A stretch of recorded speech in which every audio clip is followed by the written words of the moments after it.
Hola, ¿qué tal? Mi nombre es Ricardo Giacomani y te quiero dar la bienvenida al día 101 de un año en la Biblia. Oramos una oración sencilla pero poderosa. Espíritu Santo, ven. Ven y revélanos a Cristo. Ven y abre nuestros ojos para que podamos ver las cosas maravillosas que hay en tus enseñanzas. Permítenos recibir tu paz, caminar conforme a tus planes. En el nombre de Jesús. Amén. Josué capítulo 3.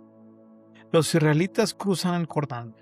Temprano a la mañana siguiente, Josué y todos los israelitas salieron de la arboleda de acacias y llegaron a la orilla del río Jordán, donde acamparon antes de cruzar. 3 días después, los jefes israelitas fueron por el campamento y, y dijeron al pueblo las siguientes instrucciones: Cuando vean a los sacerdotes levitas llevar el arca del pacto del Señor su Dios, dejen sus puestos y síganlos. Dado que ustedes nunca antes viajaron por este camino, ellos los guiarán. Quédense como a 1 kilómetro detrás de ellos. Tengan una buena distancia entre ustedes y el arca. Asegúrense de no acercarse demasiado. Entonces Josué le dijo al pueblo: Purifíquense, porque mañana el Señor hará grandes maravillas entre ustedes. Por la mañana Josué les dijo a los sacerdotes: levanten el arca del pacto y guíen al pueblo hasta el otro lado del río. Así que ellos se pusieron en marcha y fueron delante del pueblo. El Señor le dijo a Josué: a partir de hoy empezaré a convertirte en un gran líder a los ojos de todos los israelitas. Sabrán que yo estoy contigo, tal como estuve con Moisés. Dales la siguiente orden a los sacerdotes: que lleven el arca del pacto. Cuando lleguen a la orilla del río Jordán, den unos cuantos pasos dentro del río y deténganse ahí. Entonces Josué les dijo a los israelitas: vengan y escuchen lo que dice el Señor su Dios. Hoy sabrán que el Dios viviente está entre ustedes. Sin lugar a dudas, Él expulsará a los cananeos, a los hititas, a los heveos, a los fereceos, a los gergeseos y a los amorreos y a los jebuseos de delante de ustedes. Miren, el arca del pacto que pertenece al Señor de toda la tierra los guiará al cruzar el río Jordán. Elijan ahora a 12 hombres de la tribu de Israel, uno de cada tribu. Los sacerdotes llevarán el arca del Señor, el Señor de toda la tierra. En cuanto sus pies toquen el agua, la corriente del agua se detendrá río arriba y el río se levantará como un muro. Entonces los israelitas salieron del campamento para cruzar el Jordán, y los sacerdotes que llevaban el arca del pacto iban delante de ellos. Era la temporada de la cosecha, y el Jordán desbordaba su cauce. Pero en cuanto los pies de los sacerdotes que llevaban el arca tocaron el agua a la orilla del río, el agua que venía del río arriba dejó de fluir y comenzó a amontonarse en una gran distancia de ahí, a la altura de una ciudad llamada Adán, que está cerca de Zareta. Y el agua que estaba río abajo desembarcó en el mar Muerto hasta el lecho del río, que quedó seco. Después todo el pueblo cruzó cerca de la ciudad de Jericó. Mientras tanto, los sacerdotes que llevaban el arca del pacto del Señor se quedaron parados en tierra seca, en medio del lecho, mientras el pueblo pasaba frente a ellos. Los sacerdotes esperaron allí hasta que toda la nación de Israel terminó de cruzar el Jordán por tierra seca. Eso fue Josué capítulo 3. Josué capítulo 4. Monumentos del cruce del Jordán. Una vez que todo el pueblo terminó de cruzar el Jordán, el Señor le dijo a Josué: ahora elige a 2 hombres, uno de cada tribu. Diles: tomen 12 piedras del medio del Jordán, del mismo lugar donde están parados los sacerdotes, y llévenlas al lugar donde van a acampar esa noche y amontónenlas allí. Entonces Josué convocó a los 12 hombres que había elegido, uno por uno de cada tribu de Israel, y le dijo: vayan a la mitad del Jordán frente al arca del Señor su Dios. Cada uno de ustedes debe tomar una piedra y cargarla al hombro. Serán 12 piedras en total, una por cada tribu de Israel. Las usaremos para levantar un monumento conmemorativo. En el futuro sus hijos les preguntarán: ¿qué significan estas piedras? Y ustedes podrán decirles: nos recuerdan que el río Jordán dejó de fluir cuando el arca del pacto del Señor cruzó por allí. Esas piedras quedarán como un recordatorio en el pueblo de Israel para siempre. Así que los hombres hicieron lo que Josué les había ordenado. Tomaron 12 piedras del medio del río Jordán, uno por cada tribu, tal como el Señor le había dicho a Josué. Las llevaron al lugar donde acamparon esa noche y construyeron allí un monumento. Josué también apiló otras 12 piedras a la mitad del Jordán, en el lugar donde estaban parados los sacerdotes que llevaban el arca del pacto, y las piedras siguen allí hasta el día de hoy. Los sacerdotes que llevaban el arca estuvieron en medio del río hasta que se llevaron a cabo todos los mandatos del Señor que Moisés le había dado a Josué. Mientras tanto, el pueblo se apresuró a cruzar el lecho del río. Y cuando todos estaban a salvo en la otra orilla, los sacerdotes terminaron de cruzar con el arca del Señor mientras el pueblo observaba. Los guerreros armados de la tribu de Rubén, de la tribu de Gad y de la media tribu de Manasés iban delante de los israelitas al cruzar el Jordán, tal como Moisés había indicado. Esos hombres armados, unos 40,000 en total, estaban listos para la guerra, y el Señor iba con ellos mientras cruzaban hacia la llanura de Jericó. Ese día el Señor convirtió a Josué en un gran líder a los ojos de todos los israelitas, quienes por el resto de su vida lo respetaron tanto como habían respetado a Moisés. El Señor le había dicho a Josué: ordénales a los sacerdotes que lleven el arca del pacto, que salga del lecho del río. Así que Josué dio la orden. En cuanto los sacerdotes que llevaban el arca del pacto del Señor salieron del lecho del río y sus pies pisaron tierra firme, las aguas del Jordán volvieron a fluir y desbordaron el cauce como antes. El pueblo cruzó el Jordán el 10º día del primer mes. Después acamparon en Gilgal, al oriente de Jericó. Fue allí, en Gilgal, donde Josué apiló las 12 piedras que había tomado del río Jordán. Entonces Josué le dijo a los israelitas: en el futuro sus hijos preguntarán: ¿qué significan estas piedras? Y ustedes podrán decirles: aquí es donde los israelitas cruzaron el Jordán sobre tierra seca, pues el Señor su Dios secó el río a la vista de ustedes y lo mantuvo seco hasta que todos cruzaron, tal como hizo con el Mar Rojo cuando lo secó hasta que todos terminamos de cruzar. Lo hizo para que todas las naciones de la tierra supieran que la mano del Señor es poderosa y para que ustedes temieran al Señor su Dios para siempre. Lucas capítulo 14, versículo de 7. Cuando Jesús vio que todos los invitados a la cena trataban de sentarse en los lugares de honor cerca a la cabecera de la mesa, les dio el siguiente consejo: cuando te inviten a una fiesta de bodas, no te sientes en el lugar de honor. ¿Qué pasaría si invitaron a alguien más distinguido que tú? El anfitrión vendría y te diría: cede tu asiento a esta persona. Te sentirás avergonzado y tendrás que sentarte en cualquier otro lugar que haya quedado libre al final de la mesa. Más bien, ocupa el lugar más humilde, al final de la mesa.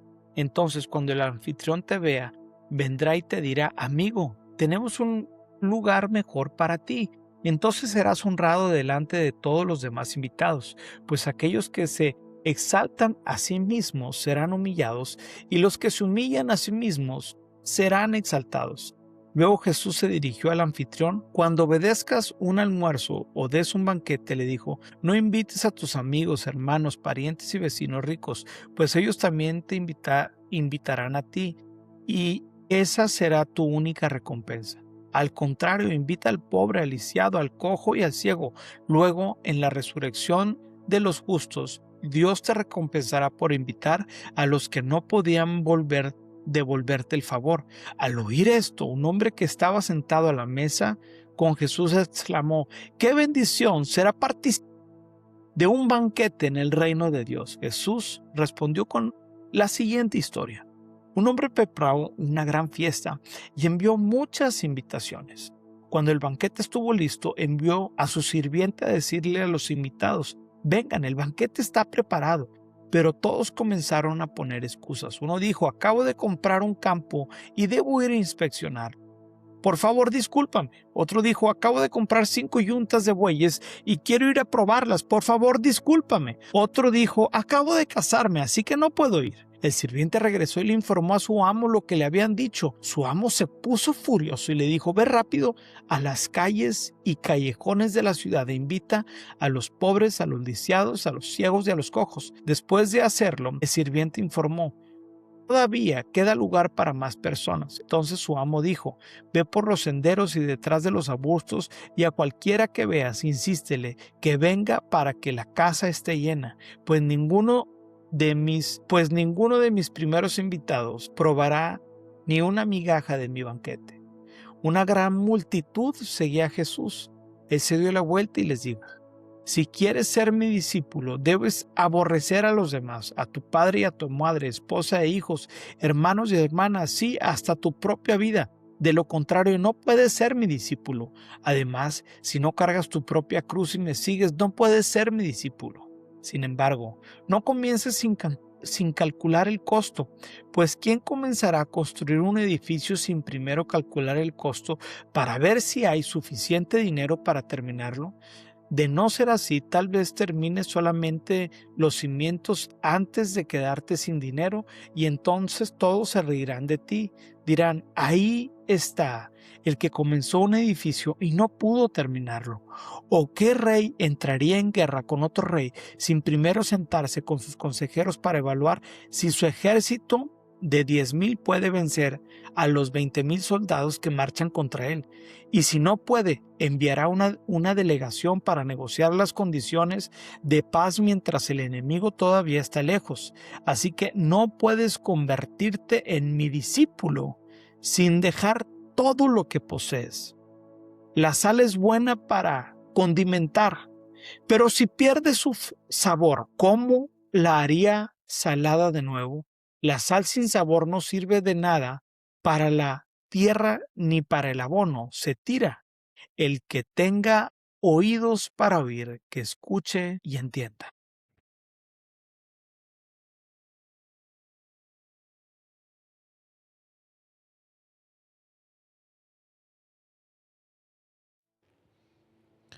Bienvenido al devocional número 101 de un año en la Biblia. Le he titulado La corriente que Cristo detuvo. Creo que va a ser el devocional más teológico que comparto para la gente que le encanta la riqueza y la profundidad de la palabra, porque simplemente está impresionante. Así que vemos a Josué, que está antes de entrar a la tierra prometida, y llama al pueblo a purificarse. Pide a los sacerdotes que sean los que vayan al frente del pueblo y se coloquen frente al río Jordán para poder pasar de lo viejo a lo nuevo, de lo antiguo a lo prometido. Y en este contexto, el libro de Josué capítulo 3 está en el río Jordán, y el río Jordán nace en las laderas del monte Hermón y desciende a través del mar de Galilea en un lago lleno de vida, pesca y mucha actividad, pero termina su recorrido en el Mar Muerto, el punto literalmente más bajo de todo el planeta Tierra, 400 metros abajo del nivel del mar, un lugar donde el agua entra pero nunca sale, donde la concentración de sal es tan extrema que no permite que haya vida y pueda haber organismos que puedan reproducirse. El mar muerto no tiene peces, no tiene plantas y no tiene vida visible. El Jordán siempre fluye hacia abajo. Su dirección es en descenso y su destino siempre es la muerte. Desde el Génesis 3, la humanidad heredó exactamente esa corriente. Una vida que comenzó con Dios, pero que, dejada a su propio curso, fluye inevitablemente hacia abajo. No tienes que esforzarte para seguirla, simplemente vas con ella. La corriente te lleva y su destino siempre hace y ha sido lo mismo. Te lleva al lugar más bajo, más desolado y más muerto del planeta. En Romanos 5:12 dice: por medio de un solo hombre el pecado entró el mundo, y el pecado trajo la muerte, la cual se extendió a todos. Eso es la corriente de Adán. Josué 3 es el momento en que alguien detiene esa corriente que proviene de Adán y que termina en el Mar Muerto. Número 1, quiero compartir: la corriente tiene una dirección y un destino. En Josué 3:13 dice: el Señor tu Dios hará que las aguas del Jordán se dividan delante de ustedes.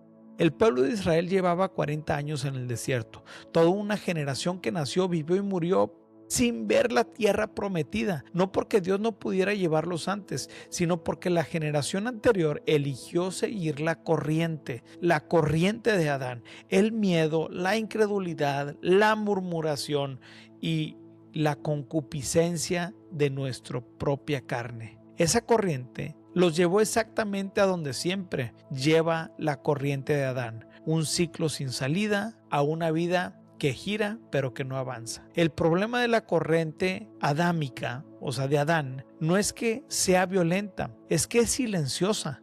Y sin darte cuenta comienzas a fluir sobre esa misma corriente con decisiones, temores, heridas emocionales que están rotas y no han sido curadas. Y un día, mientras vas hacia allá, sin darte cuenta, llegas al mar muerto. El Jordán creció en Josué 3. Y esto no es solamente un obstáculo geográfico. Es la imagen de una corriente en su peor momento, desbordante, imposible de avanzar y rugiente. Y es justo ahí donde Dios dice, es momento de cruzar. En Josué 3:5 dice, purifíquense porque mañana el Señor hará grandes maravillas entre ustedes. Si te pones a pensar y estar analizando el pueblo de Israel en Egipto, antes de cruzar, todo esto nos narra lo que Jesús vendría a ser en un futuro. Josué es el primer nombre que aparece en la Biblia que significa Yeshua, nuestro libertador. Josué es el que lidera al pueblo para que puedan cruzar la tierra prometida. Número 2, la corriente fue detenida en su origen. En Josué 3:16, o sea, y también se me hace muy loco, Josué 3:16, como Juan 3:16. En Juan 3:16 dice, porque de tal manera amó Dios al mundo que dio a su Hijo para que tú y yo pudiéramos tener vida por medio de él.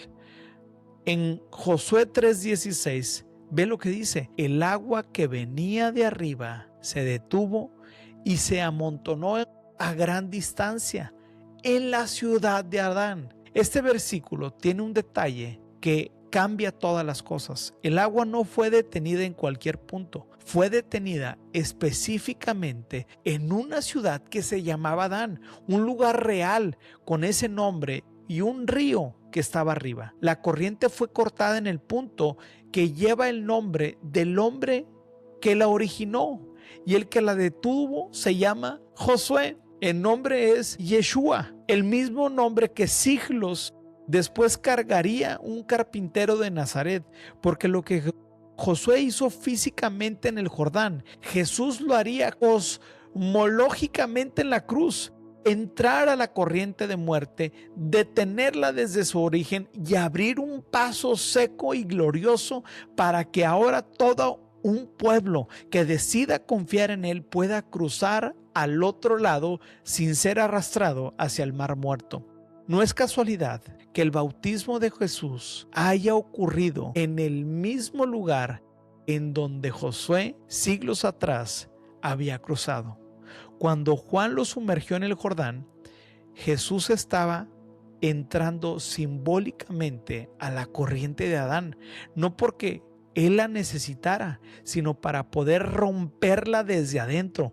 Pablo lo dijo en Romanos 6:4, fuimos sepultados con él mediante el bautismo en su muerte, a fin de que, así como Cristo resucitó, también nosotros llevemos una nueva vida. El pueblo de Israel estaba por cruzar la tierra prometida. Y ahora tú y yo podemos cruzar a la vida plena y abundante que Cristo nos ofrece, porque Cristo Jesús vino a romper esa corriente de maldición desde su origen. Y número 3, lo que yo puedo ver en este hermoso capítulo es que el paso en el río Jordán se secó y Dios hace de lo seco grandes monumentos. Josué 4:3 dice, tomen 12 piedras del medio del Jordán, del lugar donde los sacerdotes estaban parados. Cuando el pueblo terminó de cruzar, Josué no dijo, sigan adelante y olviden lo que pasó.